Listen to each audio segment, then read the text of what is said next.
أعوذ بالله من الشيطان الرجيم. بسم الله الرحمن الرحيم. الذين ينفقون أموالهم بالليل والنهار سرا وعلانية فلهم أجرهم عند ربهم ولا خوف عليهم ولا هم يحزنون۔ انفاق مال خرچ کرنے کے بارے میں سورت کے اس حصے میں بار بار ترغیبات ہے۔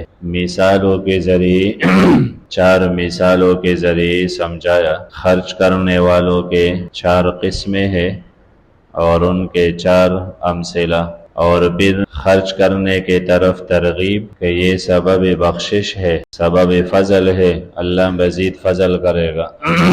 آخر میں مصرف کا ذکر، کن پر خرچ کرو گے، کہاں خرچ کرو گے، تو پہلی آیات میں یہ بیان ہو گیا۔ اب پہلی آیات کے آخر میں یہ جملہ بھی تھا، وَمَا تُنْفِقُوا مِنْ خَيْرٍ فَإِنَّ اللَّهَ بِهِ عَلِيمٌ۔ تم جو بھی خرچ کرو گے ذرہ برابر خیر میں سے، حلال مال سے، تو یہ یقین جانو کہ اللہ تعالیٰ سب پر علیم ہے، ذرے سے باخبر ہے۔ تو اب اس آیات میں یہ بیان ہے کہ تم زمانے کے جس دور میں بھی خرچ کرو، رات کے وقت یا دن کے وقت، جس وقت بھی خرچ کرو اللہ کو پتہ ہے۔ پھر جس کیفیت سے خرچ کرو گے، خفیہ طور پر یا لوگوں کے سامنے، تو پھر بھی اللہ کو پتہ ہے۔ تم خفیہ طور پر دو، کسی کو پتہ نہیں، دائیں ہاتھ سے دیا تو بائیں ہاتھ کو پتہ ہی نہیں چلا، اتنا خفیہ۔ اور یہ خفیہ جتنا اخلاص کے ساتھ ہو، تو حدیث میں ہے 7 بندے قیامت کے دن سایہ عرش میں ہوں گے، عرش کے سایہ کے نیچے ہوں گے۔ تو ان 7 میں سے ایک وہ بھی ہے جو خفیہ صدقہ دیتا ہے، دائیں ہاتھ سے دے تو بائیں ہاتھ کو پتہ نہ چلے۔ تو جس حال میں خرچ کرو گے، جس وقت میں، رات میں یا دن میں، اور جس کیفیت کے ساتھ، خفیہ یا علانیہ، تو اللہ تعالیٰ اجر دے گا۔ فَلَهُمْ أَجْرُهُمْ عِنْدَ رَبِّهِمْ۔ اس لیے اجر وہ نہیں دے سکتا جسے پتہ ہی نہ ہو۔ آپ کسی کے لیے قربانی دے اور اسے پتہ ہی نہیں کہ آپ نے میرے لیے کیا ہے، تو اللہ تعالیٰ کے لیے کچھ کرو گے، اللہ کو سب کچھ کا پتہ ہے، جیسے پہلی آیات میں تھا، اجر دے گا۔ دوسرا، اجر وہ نہیں دیتا کہ جو عاجز ہوتا ہے، اس کے پاس کچھ ہے نہیں، محتاج ہے، تو اللہ تعالیٰ تو ہے ہی غنی اور ہر چیز کا مالک۔ تیسرا، اجر وہ نہیں دیتا کہ اس کو پتہ بھی ہے، اس کے پاس ہے بھی، لیکن وہ ظالم ہے، کسی کا حق نہیں دیتا، تو اللہ تعالیٰ ظلم نہیں کرتا۔ وَمَا اللَّهُ يُرِيدُ ظُلْمًا لِلْعِبَادِ۔ اللہ اپنے بندوں کے لیے ظلم کا ارادہ بھی نہیں رکھتا۔ اس کا ارادہ جیسا ارادہ ہو تو ایسا ہو جاتا ہے، تو اس کا اللہ تعالیٰ کا ارادہ ہی ظلم کا نہیں، تو ضرور ایسے لوگوں کو اللہ ان کا اجر دے گا۔ الذین ينفقون اموالہم، الذین وہ لوگ، ينفقون جو خرچ کرتے ہیں۔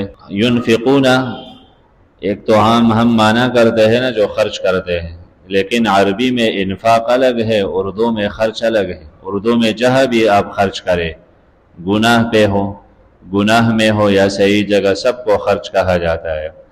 اور عربی میں انفاق ایک شرعی لفظ ہے، جو صحیح مصرف پر صحیح نیت کے ساتھ خرچ کرتے ہیں، وہ لوگ مراد ہیں۔ ویسے خرچ تو گناہوں پر بھی کرتے ہیں، بے حیائی پر بھی لوگ کرتے ہیں، ریا دکھلاوی کے لیے بھی کرتے ہیں، تو وہ خرچ مراد نہیں، ان کے لیے تو تباہی ہے، دنیا میں بھی اور آخرت میں بھی۔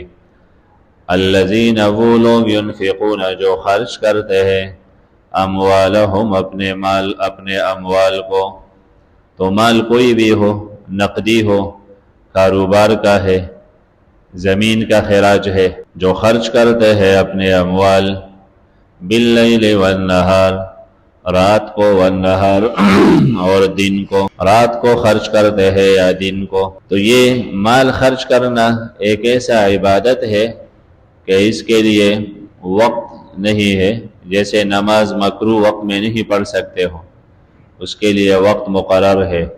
تو مال خرچ کرنا وہ عبادت ہے کہ آپ ہر وقت اس عبادت پہ عمل کر سکتے ہو۔ رات اور دن میں یہ دونوں کہا۔ کبھی ایسا ہوتا ہے کہ بندے کا یکدم ارادہ بن جاتا ہے، کوئی بیان سن کر یا کوئی حالات اس پہ آئے، دینے کا ارادہ ہوتا ہے، میں اللہ کے لیے اتنا دوں گا، لیکن اس وقت دیتا نہیں، بعد میں پھر وہ ارادہ رہتا نہیں تو پھر نہیں دیتا۔ اس لیے ایسا ارادہ کسی نیک عمل کا جب بن جائے یکدم، تو علماء کہتے ہیں کہ یہ ارادہ اللہ کے طرف سے ایک مہمان ہے۔ خیر کا ارادہ یہ مہمان ہوتا ہے، اللہ نے تیرے دل میں ڈالا، تو اس مہمان کا قدر کرو گے، عمل کرو گے تو یہ پھر آئے گا۔ قدر نہیں کرو گے تو دوبارہ خیر کے ارادے بھی نصیب نہیں ہوں گے، پھر شر اور برے خیالات ہی آئیں گے۔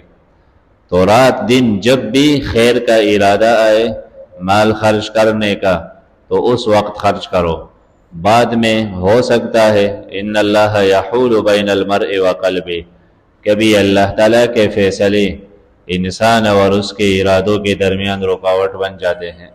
الذین، وہ لوگ جو خرچ کرتے ہیں اپنے اموال کو، باللیل والنہار، رات کو اور دن کو، رات کے وقت اور دن کے وقت، سرا وعلانیہ، چپکے سے، وعلانیتاً، اور علانیت طور پر لوگوں کے سامنے۔ تو باللیل سرن کے ساتھ ہے، رات کے وقت تو رات کے وقت سرن دے گا، والنہار، اور دن کے وقت تو علانیہ، لوگ دیکھتے ہیں، لوگوں کے سامنے دے، تو دن کو دے یا رات کو دے، لیکن حلال مال دے اور اللہ کی خوشنودی کے لیے دے تو اللہ اجر ضرور دے گا۔ فَلَهُمْ أَجْرُهُمْ عِنْدَ رَبِّهِمْ، فَلَهُمْ، تو ان لوگوں کے لیے، اجرہم، اجر ہے، عند ربہم، ان کے پروردگار کے ہاں، ان کے لیے اجر ہے، معنی ان کے خرچ کا اجر ہے، بدلہ ہے، عوض ملے گا ضرور۔ کہاں ملے گا؟ جب رب کے پاس جائیں گے۔ انہوں نے دیا بھی رب کے لیے ہے، اللہ کی خوشنودی کے لیے، ریا دکھلاوا یہ مقصود نہیں ہے، تو اجر بھی اللہ تعالیٰ ہی دے گا۔ اور جب رب کے پاس جائیں گے تو اللہ اپنے شان کے مطابق دے گا۔ بندے کو ہر وقت دنیا میں یا آخرت میں ہو تو یہی سوچ ہوتا ہے اور یہی بندے کا منصوبہ ہوتا ہے کہ میں کامیاب ہو جاؤں اور نقصان سے بچ جاؤں۔ یہی دو چیزیں ہر ایک سوچتا ہے، کوئی بھی کاروباری آدمی یہی سوچے گا کہ میں منزل تک پہنچ جاؤں اور نقصان سے، خطرے سے بچ جاؤ۔ تو ایسے لوگ جو اللہ کے لیے خرچ کرنے والے ہیں، اللہ کے لیے نیک عمل کرنے والے ہیں، تو ان کے لیے اجر ہے، یعنی منزل انہیں ملے گا اور کوئی خطرہ بھی نہیں۔ ولا خوف علیہم ولا هم يحزنون، نہ ان پر خوف ہوگا نہ غم زدہ ہوں گے۔ فلہم اجرہم، ان کے لیے اجر ہے ان کے عمل کا، عند ربہم، ان کے پروردگار کے ہاں۔ رب لفظ میں اشارہ ہے، خرچ کرو، وہی تو پالنے والا ہے، وہی پالنہار ہے، تو وہ مزید دے گا۔ بلال سے آپ علیہ السلام نے فرمایا، یا بلال خرچ کرو، انفق یا بلال ولا تخش من ذی العرش اقلالا، بلال جمع نہ کرو، خرچ کرو، اور عرش کے مالک سے اس پر یہ گمان نہ کرو کہ عرش کا مالک بخل کر کے تمہیں نہیں دے گا، تم دو وہ تمہیں زیادہ دے گا۔